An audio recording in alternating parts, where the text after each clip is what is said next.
So today we're going to talk about the Part 107 exam waiver and authorization information you need to pass this test.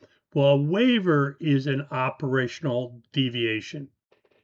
That means I can fly over 400 feet if I get a waiver approved, or I can fly beyond visual line of sight. A waiver is an operational deviation. Authorization to fly in controlled airspace.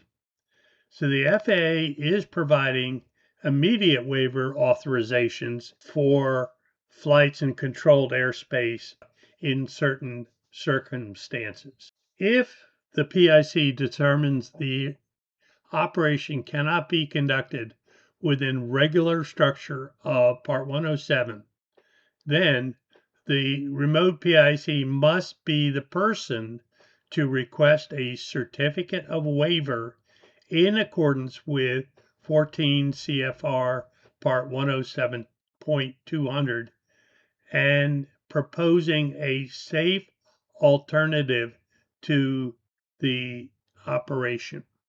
The certificate of waiver allows a drone operation to deviate from certain provisions of Part 107 as long as the FAA finds that the proposed operation can be safely conducted within the terms of the waiver. Some of the examples of waiver requests: nighttime operation without, let's say, the anti-collision lights, operating outside visual line of sight, operation of several drones, yield right-of-way exemption, operating under non-participants or human beings.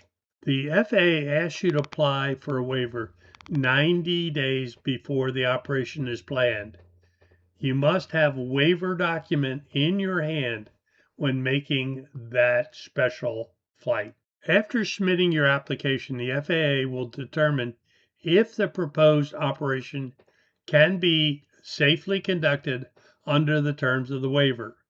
If denied, you'll be notified, including the reason for denial, and if it is granted, you will receive direct notification.